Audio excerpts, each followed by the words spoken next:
இதுக்கான சிம்டம்ஸ் எப்படியெல்லாம் இருக்குங்க? ஸோ இது வந்து அப்படியே all of a sudden generally வராது. ஸோ ஒரு ஸ்டேஜஸில் தான் வரும். ஃபர்ஸ்ட் என்னன்னா ஹீட் எக்ஸாஷன் அப்படின்னு சொல்லுவோம், அந்த இனிஷியல் ஸ்டேஜ். ஸோ அப்போ ரொம்ப டயர்டாக ஃபீல் பண்ணுவாங்க, ஸ்வெட்டிங் அதிகமாகும், கொஞ்சம் லைட்டாக டயர்ட்னஸ் அண்ட் டிசினஸ் மாதிரி ஃபீல் பண்ணுவாங்க. ஸோ அந்த ஸ்டேஜ்லேயே நம்ம அவங்க வந்து ஐடென்டிஃபை பண்ணிட்டா அதை ஈஸியாக ட்ரீட் பண்ணிடலாம். ஸோ கோல்டான பிளேஸ்க்கு மூவ் பண்ணிடலாம், அதுக்குரிய ட்ரீட்மெண்ட் பண்ணிக்கலாம்.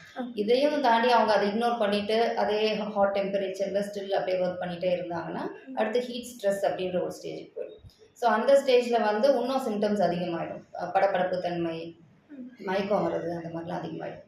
அதையும் அவங்க இக்னோர் பண்ணிட்டாங்கன்னா தான் இந்த ஹீட் ஸ்ட்ரோக் ஸ்டேஜுக்கு போயிடும். ஸோ அந்த ஸ்டேஜ் போயிடுச்சுன்னா நம்ம பாடி கண்ட்ரோல் மெக்கானிசம் கம்ப்ளீட்டாக அவுட் ஆஃப் கண்ட்ரோல் போயிடும்.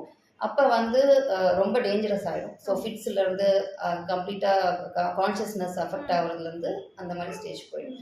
ஸோ நம்ம இனிஷியல் ஸ்டேஜ்லேயே நம்ம அவங்களுக்கு அந்த சிம்டம்ஸ் பீப்புள் அவேராக இருந்தாங்கன்னா அவங்க சேஃப்கார்ட் பண்ணிக்கலாம். ஹீட் ஸ்ட்ரோக் வரைக்கும் போகணும்னு அவசியம்.